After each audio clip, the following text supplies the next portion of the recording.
ये महिला और ये आदमी 1000 सालों से धरती पर गिरे एक एलियन कीड़े को ढूंढ रहे हैं। वह एलियन कीड़ा किसी कारण की वजह से अपने सभी साथियों से बिछड़कर धरती पर गिर गया था। उस एलियन कीड़े को स्कैरब कहते हैं। उसमें इतनी ताकत थी कि अगर वह किसी इंसान को अपनी होस्ट चुन लेता है तो उसे एक सुपर हीरो बना देता है और उन्हें उसके अंदर से कई सारे शक्तियां मिल सकता है। इसीलिए महिला विक्टोरिया उस स्कैरब को हासिल करने के लिए खुदाई कर रही है। इधर हम जैमी रेयस को देखते हैं, जो कई सालों से बाहर रहकर पढ़ाई कर रहा था। उसकी पढ़ाई खत्म होने के बाद वह अपनी परिवार में लौट आता है। अपनी परिवार से मिलने के बाद उसे पता चलता है कि उसके पिता को हार्ट अटैक आया था और उनके घर और बिजनेस सब कुछ उनसे चला गया है। यह सुनकर उसे बहुत दुख होता है, लेकिन वह उसके बारे में ज्यादा ना सोचकर अपनी फैमिली के साथ अपने पुराने घर में रहने लगता है। रात को जैमी अपनी बहन मिलाग्रो से कहता है, तुम देखना मैं एक दिन बहुत अमीर बनूंगा। हमारे पास खुद का बंगला होगा और गाड़ियां होंगे और काम करने के लिए नौकर होंगे। यह सुनकर उसकी बहन हक्का बक्का रह जाती है। अगले दिन जैमी अपनी बहन के साथ एक कंपनी में काम करने जाता है। काम करते समय उसे उस कंपनी का ओनर विक्टोरिया दिखती है, इसीलिए वह उसे पुकारता है, लेकिन विक्टोरिया वहाँ से चली जाती है। तभी जैमी की बहन उसे कहती है, अमीर आदमियों के लिए हम इनविजिबल होते हैं, उन्हें ना हमारी आवाज सुनाई देता है ना हम उन्हें दिखाई देते हैं। इधर जब विक्टोरिया अपनी रूम में जाती है तो उसे अपनी रूम में अपनी भतीजी बैठी हुई दिखती है। विक्टोरिया उसे यहाँ आने की कारण पूछती है तो उसकी भतीजी जेनी कोड टीवी चलाकर एक प्रोजेक्ट को दिखाती है, जिस प्रोजेक्ट का नाम था ओमैक। जेनी विक्टोरिया को कहती है, जिस प्रोजेक्ट को हम सालों पहले बंद कर दिए थे, तुम फिर उसे क्यों शुरू किए और उस बागो आइलैंड में तुम्हें क्या मिला? लेकिन विक्टोरिया कुछ नहीं बताती है। जेनी उसे प्रोजेक्ट को रोकने के लिए कहती है, क्योंकि उस प्रोजेक्ट की वजह से बहुत बड़ा मुसीबत आ सकता है और पहले से ही उस प्रोजेक्ट में कई लोगों की जान गई है।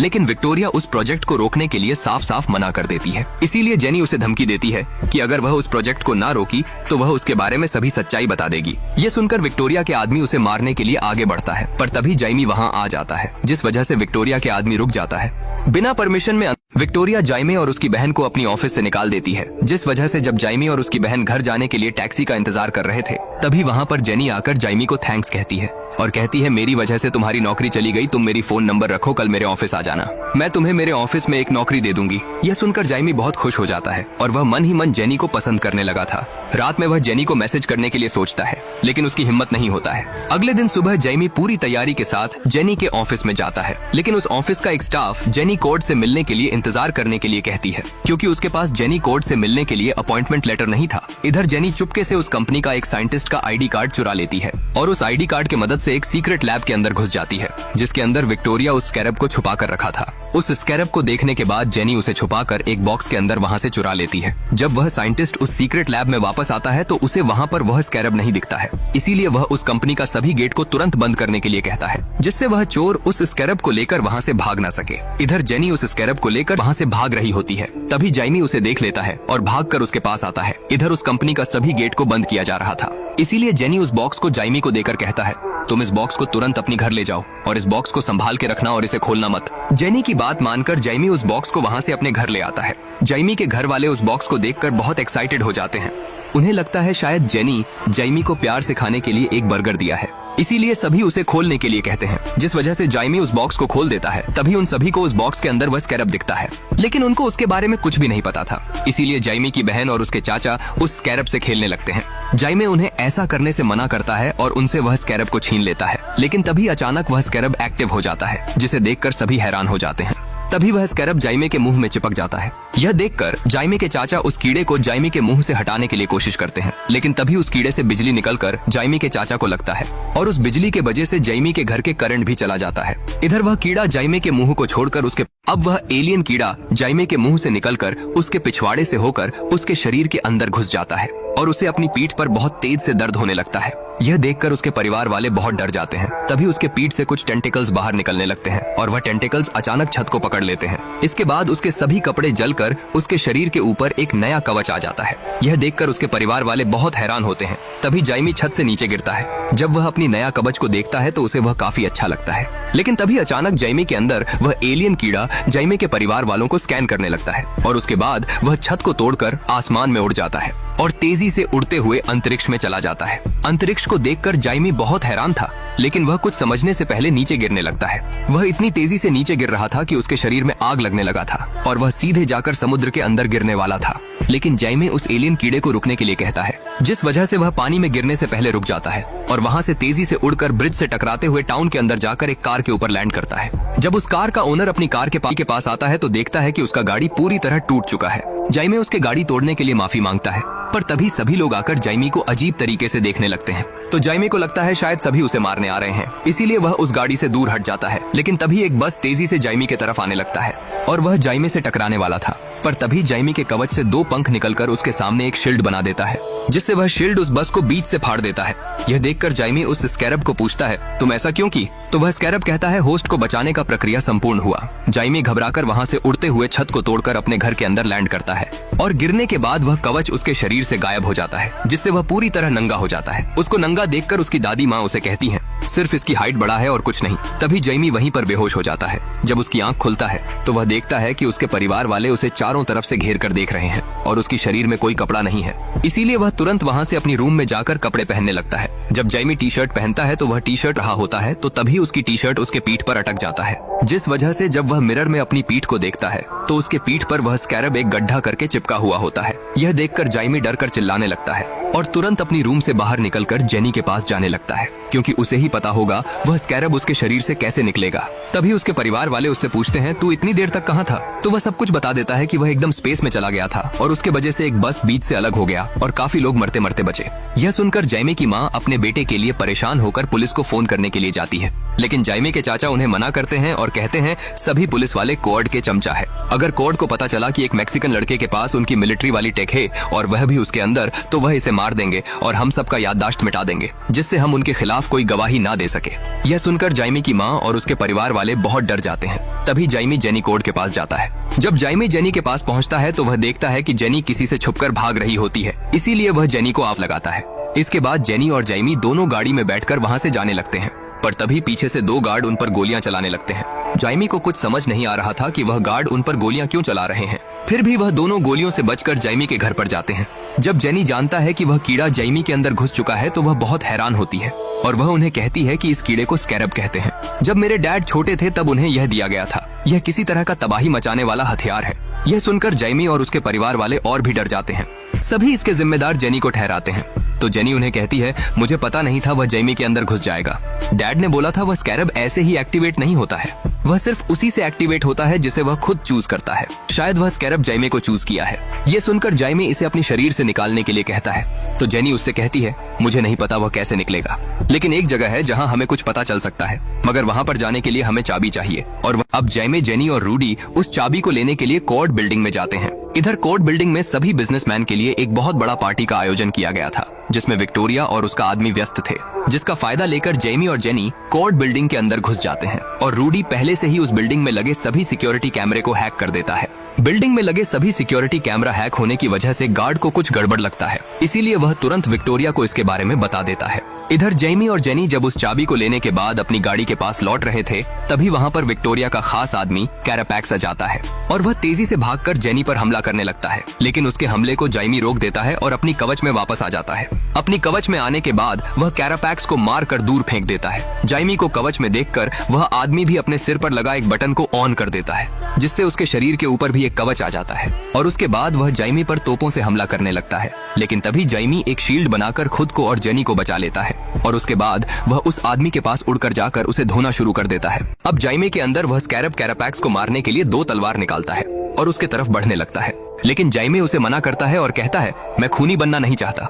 यह सुनकर वह स्कैरब रुक जाता है। तभी रूडी और जेनी भी वहाँ पर आ जाते हैं और जाइमी को तुरंत गाड़ी में आने के लिए कहते हैं, जिस वजह से जाइमी का ध्यान कैरापैक्स से हटकर रूडी की तरफ चला जाता है। यह देखकर कैरापैक्स रूडी की गाड़ी पर गोलियां चलाने लगता है, जिसे देखकर जाइमी डरकर अपने चाचा रूडी को बचाने के लिए उनके पास भाग कर जाता है। इस मौका का फायदा लेकर कैरापैक्स जाइमी के सामने आकर उसे दूर फेंक देता है, जिस वजह से वह जाकर एक गाड़ी में टकराता है और उसके बाद कैरापैक्स उसे मारने लगता है, इसलिए जाइमी बेहोश होने लगता है। तभी कैरापैक्स उसे पकड़कर कहता है, जब मैं घायल था तभी मुझे मार देना चाहिए था, मुझे जिंदा छोड़कर तू बहुत बड़ा गलती किया है। तेरा अपने परिवार के लिए प्यार तेरी कमजोरी है।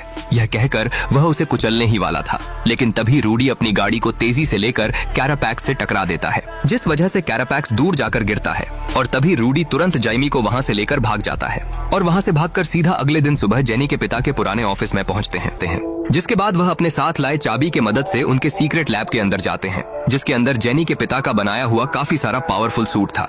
तभी जेनी जाइमी को कहती है डैड ने स्कैरब को खोलने के लिए बहुत कोशिश की लेकिन उनसे वह अनलॉक नहीं हुआ, तो उसके जगह उन्होंने ब्लू बीटल बनकर लड़ने के लिए टेक बनाया। अगर उस स्कैरब को निकालने का कोई तरीका है तो वह हमें यहीं पर मिलेगा।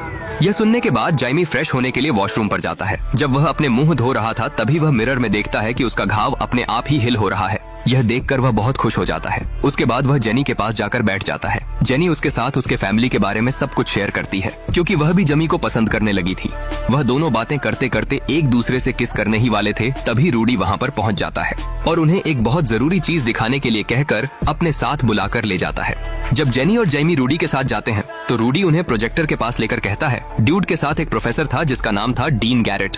वह स्कैरब तुम्हें चुनने से पहले उसे चुना था। फिर ड्यूड ने यह पता लगाने के लिए उस पर कुछ टेस्ट किया कि वह स्कैरब इंसानों के शरीर पर क्या असर करता है। उस टेस्ट में उसे पता चलता है कि अगर वह स्कैरब किसी इंसानों के शरीर में घुस जाता है तो वह पहले उसके दिमाग के साथ जुड़ने लगता है ताकि वह दोनों एक हो सके। उस स्कैरब का खुद का सोच समझने का शक्तियाँ होता है। यह सुनकर जाइमी उनसे पूछता है इस स्कैरब को किसने बनाया है। तभी जेनी उससे कहती है यह हमारा धरती का नहीं है, यह एक एलियन है। यह एक सोनसन जीव है जो अपनी मर्जी से होस्ट को चूज करता है। यह सुनकर जाइमी घबराकर उनसे पूछता है वह टेक प्रोफेसर इसे अपनी शरीर से कैसे निकाला। तो रूडी उसे कहता है इसे निकालने का तरीका तो है, पर बुरी बात तो यह है कि वह तरीका है तेरी मौत।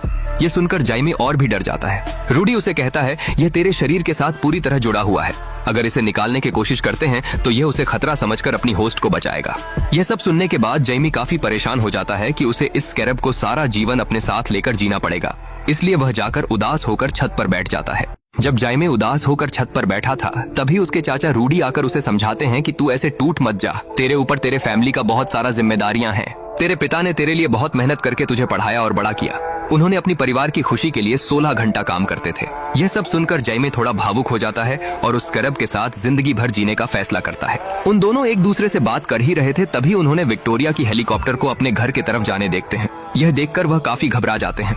तभी जाइमी अपनी परिवार को बचाने के लिए जाने लगता है और अपने कवच में आने के लिए स्कैरब को कहता है, लेकिन स्कैरब अपने कवच में नहीं आता है। तभी रूडी और जेनी उसे कहते हैं उस स्कैरब अपनी कवच में तभी आता है जब उसके होस्ट के जान पर कोई खतरा होता है। यह सुनकर जाइमी अपने कवच में आने के लिए छत से कूद जाता है, जिस वजह से वह अपनी कवच में लौट आता है और अपने घर की तरफ उड़कर जाने लगता है। इधर विक्टोरिया की भेजे हुए सभी आदमी आकर जाइमी के परिवार वालों को अगवा कर लेते हैं और उन पर बंदूक तानकर जाइमी के बारे में पूछते हैं, पर उसके परिवार वाले उन्हें कुछ भी नहीं कहते हैं, जिस वजह से विक्टोरिया अपनी आदमियों को उन्हें मारने के लिए कहती है। जब विक्टोरिया की आदमी जाइमी के परिवार वालों को मारने के लिए उन पर गोली चलाने ही वाले थे, तभी वहाँ पर जाइमी आ जाता है और उन्हें रुकने के लिए कहता है। उस स्कैरब को जाइमी के अंदर देखकर विक्टोरिया बहुत हैरान होती है और उस स्कैरब के शक्तियों को देखने के लिए अपनी आदमियों को उस पर गोली चलाने के लिए कहती है, जिससे उसके सभी आदमी जाइमी पर गोलियां चलाते हैं। लेकिन गोलियों से जाइमी का कुछ भी नहीं होता है, जिस वजह से विक्टोरिया उसे छोड़कर उसके फैमिली पर गोलियां चलाने के लिए कहती है। यह सुनकर उसके सभी आदमी जाइमी के परिवार पर गोली चलाने लगते हैं, लेकिन जाइमी तुरंत अपने परिवार लोगों के सामने एक शील्ड बनाकर खड़ा हो जाता है